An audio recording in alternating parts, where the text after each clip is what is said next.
the top 10 hottest rental markets in the United States. That's today's show. Let's dive into it. Here we are at our very first rental property.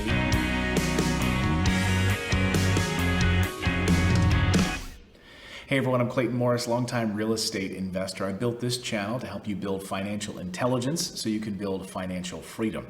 So today we're going to talk about the top 10 hottest rental markets. This isn't where we're relocating people for the house, to actually buy a house. This is the top rental markets in the country. And when I say hottest rental markets in the country, I'm also saying that these are the most expensive, overinflated. Oh my God, I can't believe someone is actually paying that much per month to live in a one-bedroom apartment.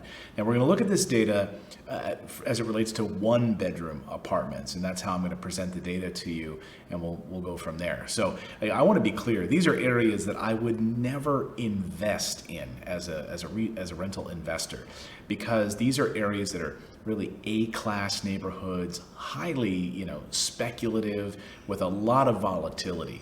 So these are areas that I'm going to say right now, like a New York City, where if you're going to buy a multi-million-dollar apartment complex, good for you, but you're going to see massive swings when there is a downturn in the economy. We saw that in 2008, where someone was paying $4,000 a month for rent, and suddenly it's plummeted to $1,200 a month.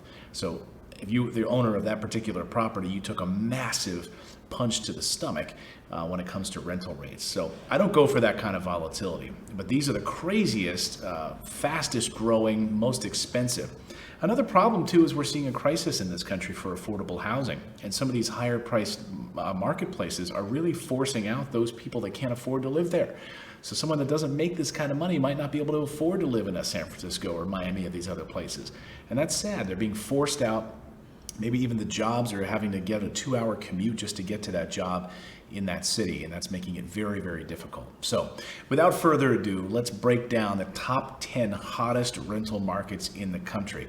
Let's start with number 10, which is San Diego, California. Very beautiful San Diego, California, where it's always 70 degrees. I can see why you'd want to live there. So a price for a one-bedroom apartment in San Diego is $1,750 a month. You have the beautiful marina down there and the sunny beaches, and of course you have the inner city sports right there, and Old Town San Diego. Have you ever been to Old Town San Diego? Mexican food there is just off the charts. So $1,750 for San Diego. Nice. Number 9 on the list is Miami, Florida. I was just in Miami just a short time ago. Again, beautiful weather, but ridiculously priced properties. Listen to this. In Miami, Florida, $1,760 is the price of a one-bedroom apartment in Florida. Go to other parts of Florida, you're going to be paying significantly less, like in Tampa and Orlando and Jacksonville. Actually, Jacksonville is an area where you can get a lot of bang for your buck and still take advantage of the beautiful weather down in Florida. So that's Miami. A little crazy at $1,760 for a one bedroom. All right, number 8 on the list. It's always rainy in this place, and I don't know why you'd want to move there. For this reason, it's Seattle, Washington. No, it's beautiful. Seattle, I'm not knocking you. Did a trip there not too long ago, and it's beautiful to walk around the wharf there and head up to see the original Starbucks if you're into that kind of thing. But it is always a little chilly and always rainy. I had a friend who was from Seattle, and she said people would come and visit in July, and they say, "My gosh, it's so beautiful here. I want to buy a house." And they move there, and then September hits, and they're like, "Oh my God, why did I move here?" Anyway, Seattle, the prices for a one bedroom are $1,830 in Seattle. All right, number 7 on the list, an area that I used to live and spent my formative years in the television business, Los Angeles, California. I know how expensive it was back then, but I do know when I was paying for a studio apartment in Los Feliz, which is just east of Hollywood, my rent was $750 a month for a studio. I had a pool around the apartment complex where I lived, $750 a month. In Los Angeles right now, for a one-bedroom apartment, $2,260 to live in Los Angeles, $2,260 to live in the City of Angels. All right, number 6 on the list. This place has been exploding. All the government jobs. If you want to see where during a recession no one was out of a job, it was Washington, D.C. because they're all government employees. So they can drive our government into massive trillions of dollars in debt. And while the rest of the country is out of work, it's not their fault. It's our government's fault. Anyway, Washington, D.C. is experiencing massive growth. And for a 1-bedroom apartment, you're going to pay $2,300 a month in the greater DC metro area.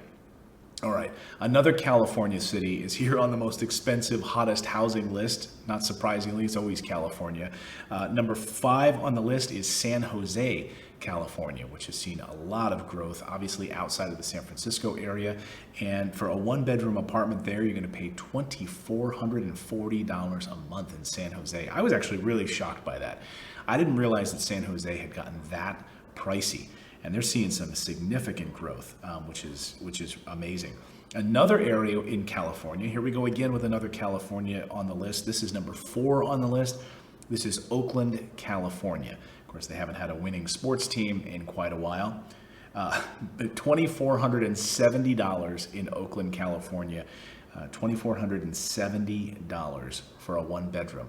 I don't know. Have they won anything? Have they won any kind of a championship since, or gotten close to it? I think what was that movie? The Moneyball, right? The A's. I don't know if that was like the last time they got close. Maybe I'm wrong. Maybe the A's won it since then. I don't know. Somebody correct me in the comments below. Oakland Raiders haven't won it in years. Got John Gruden now. Anyway, let me know. Number 3 on the list.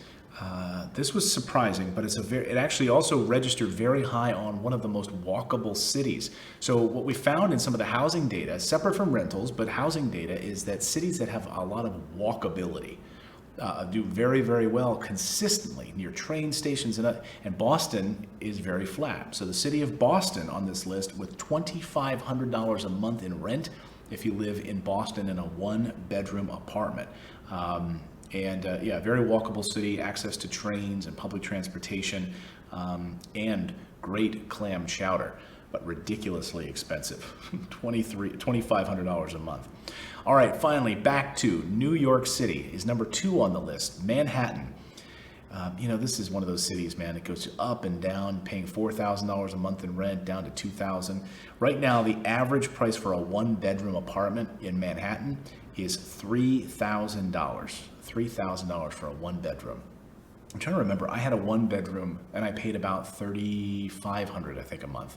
But it was a brand new building, so $3,500 a month. But anyway, $3,000 is the average price for a 1-bedroom in the city of Manhattan, New York, New York. All right, drum roll. Can any of you guess what's number 1 on the list? Just think, right? We've already mentioned New York. We mentioned Miami. What do you think is the priciest, most ridiculous rental market in the country? The answer, of course, is San Francisco. Man, this place is crazy. $3,520 for a 1-bedroom. This city has got a lot of problems right now.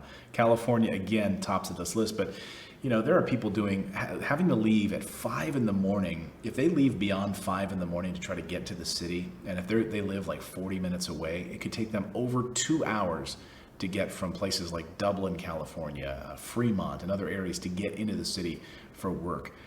2 hours commute. So you've got to leave before 5 a.m. just to get there. And the public transportation, the BART system there is just pretty terrible. I mean, it's highly inefficient. It's nothing like New York City subway traffic and train system. It's pretty brutal. So at San Francisco, $3,520 a month. Plus you have people living under overpasses right now in California because they can't afford housing. These are people that actually have jobs, but they can't afford housing, so they're living underneath overpasses in tent cities. More blue state fun for you. There you go. There are the top 10 hottest rental markets in the country. Again, these are areas that I would not invest in. I want to go in areas that are landlord friendly, higher return on investment, less volatility in the craziness of the up and down pricey markets like this. But if you've got a stomach for it, have at it. We'll see you next time, everyone.